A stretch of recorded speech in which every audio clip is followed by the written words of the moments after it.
এখন জংঘলত টুনি নামৰ এজনী চৰাইয়ে বাস কৰিছিল। তাই ভাত পানী ৰান্ধিব নাজানিছিল।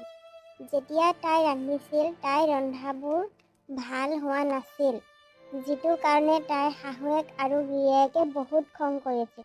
হে ভগৱান, মোৰ কপালে বেয়া, নাজানো এইজনী কেনেকুৱা বোৱাৰী পালোঁ। এইজনী ভাত বনাবই নাজানে, যেতিয়াই দেখো সদায় ভাত আঞ্জাবোৰ নষ্ট কৰে। হয় মা, তুমি ঠিকেই কৈছা। বিয়া হোৱা ইমান দিন হৈ গ'ল, এতিয়ালৈকে ভাত ৰান্ধিব নাজানে। এনেকুৱা লাগিছে যেন এই ৰন্ধা বেয়া খাদ্যবোৰ এতিয়া সদায়ে খাই থাকিব লাগিব।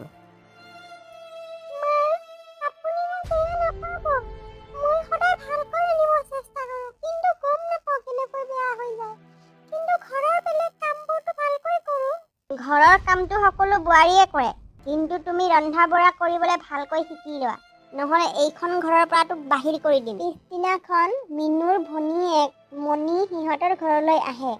টুনিয়ে সকলোবোৰৰ কাৰণে ভাত বনাবলৈ লয়। ভাত খাই ভনীয়েকে কয়, আৰে মিনু, মই তোমাৰ খবৰ ল'বলৈ ইমান দূৰৰ পৰা আহিছোঁ আৰু তুমি মোক ইমান বেয়া খাদ্য খাবলৈ দিছা।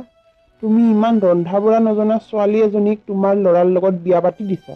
বাইদেউ, কি কৰিম আৰু উপায় নাই, মোৰ কপালেই বেয়া। নাজানো এইজনী কেনেকৈ মূৰ্খ বোৱাৰী পালোঁ, এতিয়ানো কি কৰিম। না, তোমাৰ ল'ৰাটোক বেলেগ এজনীৰ লগত বিয়া পাতি দিয়া আৰু তুমিক ঘৰৰ পৰা খেদি দিয়া। এইটো বহুত ভাল কথাচোন। মোৰ ল'ৰাটোৰ বিয়াখন বেলেগ এজনী ছোৱালীৰ লগতে আকৌ পাতি দিম।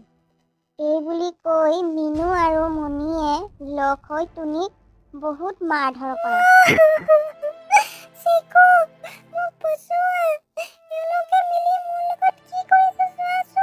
কিন্তু চিকুৱে নুশুনা ভাও ধৰে। টুনিৰ শাহুৱেকে তাইক ঘৰৰ পৰা গটা মাৰি তললৈ পেলাই দিয়ে। তাৰপিছত টুনিয়ে কান্দি কান্দি কুৱাটোৰ ওপৰত বহি থাকে। হে ভগৱান, এইবোৰ কি হৈ গ'ল? মা আৰু এওঁৱে মোক ঘৰৰ পৰা উলিয়াই দিলে। এতিয়া মই ক'ত যাওঁ? তেতিয়া টুনিয়ে গছত লাগি থকা বিষাক্ত পাতবোৰ খাবলৈ ধৰিলে আৰু লগে লগে বেহুচ হৈ পৰে। তেতিয়া সেই কুৱাটোৰ পৰা যাদুকৰ ক'লা কাউৰী এজনী ওলাই আহে। এইজনী আকৌ কোন? কি হ'ল এই?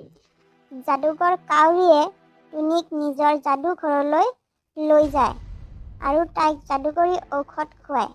ঔষধ খোৱাৰ লগে লগে টুনি সাৰ পাই উঠে আৰু ক'লা কাউৰীক সকলো কথা কৈ দিয়ে। হয়, তোমাৰ লগত বহুত অন্যায় হৈছে। টুনি, তুমি এই গোলাপ ফুলপাহ লোৱা। যেতিয়াই তোমাক যি বস্তুৰ প্ৰয়োজন হয়, ইয়াৰ এপাহ মাটিত পেলাই দিবা আৰু তুমি বিচৰা বস্তুটো তোমাৰ মুখৰ আগত পাবা। ধন্যবাদ যাদুকৰী কাউৰী, তুমি মোক বহুত সহায় কৰিলা। এতিয়াৰ পৰা টুনিক যিকোনো বস্তু দৰকাৰ হ'লে গোলাপৰ ফুলৰ পাহি মাটিত পেলাই দিয়ে আৰু লগালগ তাৰ সন্মুখতেই সেই বস্তুটো আহি যায়। এতিয়া টুনি গোলাপ ফুলৰ ঘৰটোত সুখে থাকিবলৈ